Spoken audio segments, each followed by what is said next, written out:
దేవుడు కూడా ఏం చేస్తాడు? మీకు ఇచ్చిండు కదా, దేవుడు ఏమంటున్నాడు? అరే నాయన మీ ఓటు సద్వినియోగం చేసుకుని అంటాడు దేవుడు కూడా. నువ్వు ఓటు ఒకరికి వేసి దేవుని మొక్కితే దేవుడు ఏం చేస్తాడు? భగవంతుడు కూడా ఏం చేయలేడు కదా. అందుకే రాహుల్ గాంధీ గారు పదే పదే తెలంగాణ ఆంధ్రప్రదేశ్ ప్రజలతో పాటు దేశ ప్రజలకు కూడా జాగ్రత్త పడండి, మీ ఓట్లు మీకు తెలియకుండా దొంగ ఓట్లు తయారవుతున్నాయి, ఓట్లు వేస్తున్నారు, జాగ్రత్త పడండి అని అంటున్నాడు. ఎప్పుడైతే ఇప్పుడు సపోజ్ ఈ దేశంలో 540 ఎంపీలు 500 ఎంపీలు ఎన్నికలు జరిగితే ఒక 300 ఎంపీ సీట్లు కాంగ్రెస్ ఎంపీలు గెలిస్తే ఈ దేశంని ఈ యొక్క రాజ్యాంగాన్ని కాపాడుతాడు రాహుల్ గాంధీ గారు. 543 ఎంపీ సీట్లకు పోటీ జరిగితే 300 సీట్లు ఎంపీలను కాంగ్రెస్ గెలిపిస్తే అప్పుడు ఈ దేశ ప్రజలకు మీరు కోరుకున్న ఇంకా అన్నిటికంటే మెయిన్ ఏంటంటే ఈ రాజ్యాంగాన్ని చట్టాన్ని కాపాడతాడు. దానివల్ల మీరు సుఖశాంతులతో జీవించే ఆ చట్టాన్ని కాపాడతాడు. ఇది గమనించండి. లేదు ప్రధానమంత్రి మోడీ ప్రభుత్వము డీలిమిటేషన్ ఒకవేళ చేస్తే అయితే, నాకు తెలియదు అవుతుందో కాదో, అయితే ఎంత అప్పుడు సీట్లు 835.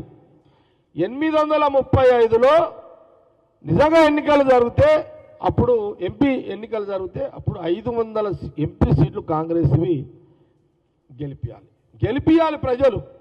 గెలిపిస్తే 543 ఉంటేనేమో 300 కాంగ్రెస్ ఎంపీలు, 835 వస్తేనేమో 500 ఎంపీ కాంగ్రెస్ ఎంపీలు గెలిపించాలన్నదే కాంగ్రెస్ పార్టీ తెలంగాణ భవన్ నుంచి మీడియా ద్వారా 2 రాష్ట్రాల ప్రజల పాటు దేశ ప్రజలకు తెలియజేయడం జరుగుతుంది.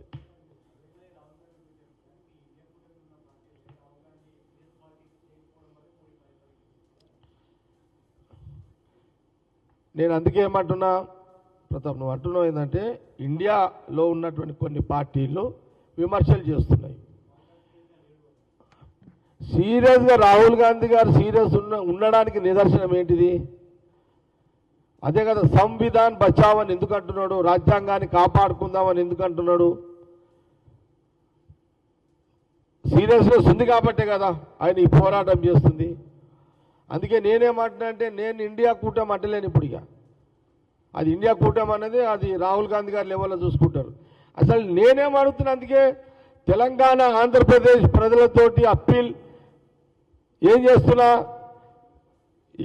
ఇక్కడ కాంగ్రెస్ డైరెక్ట్గా కాంగ్రెస్లో గెలిపియండి. ఇక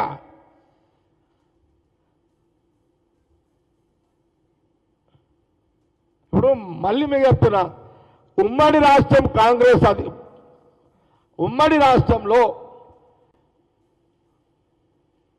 సోనియా గాంధీ గారి నాయకత్వంలో, రాహుల్ గాంధీ గారి నాయకత్వంలో ఆ రోజు ఈ దేశానికి 10 సంవత్సరాలు కేంద్రంలో యూపీఏ గవర్నమెంట్ ఉండే, కాంగ్రెస్ ఉండే. దాంట్లో ఉమ్మడి రాష్ట్రంలో తెలంగాణ ప్రాంతము, ఆంధ్ర ప్రాంతము, రాయలసీమ ప్రాంతం నుంచి ఎంపీల ప్రాధాన్యత, కాంగ్రెస్ ఎంపీల ప్రాధాన్యత ఉండే. దానివల్లనే ఆ రోజు యూపీఏ గవర్నమెంట్ వచ్చింది. ఆ 10 సంవత్సరాల కాలంలో ఉమ్మడి రాష్ట్ర ప్రజలు హ్యాపీగానే ఉన్నారు కదా. మీడియా వ్యవస్థ కూడా స్వేచ్ఛగా బతికింది కదా. మళ్ళీ ఇక్కడ ఏం చెప్తున్నా, ఇప్పుడు 2 రాష్ట్రాలు అయిపోయినాయి కాబట్టి ఉమ్మడి రాష్ట్రంలో కాంగ్రెస్ ఎంపీలను ఎట్లయితే గెలిపించి కేంద్రంలో అధికారం కోసం మీరు సపోర్ట్ ఇచ్చారో ఈ 2 రాష్ట్ర ప్రజలు ఆ రోజున మళ్ళీ వచ్చే ఎన్నికల్లో రాహుల్ గాంధీ ప్రధాని కావడానికి అలాంటి రిజల్టే ఇవ్వాలనేదే నేను ఈ మీడియా కాన్ఫరెన్స్ ద్వారా తెలియజేస్తున్నాను.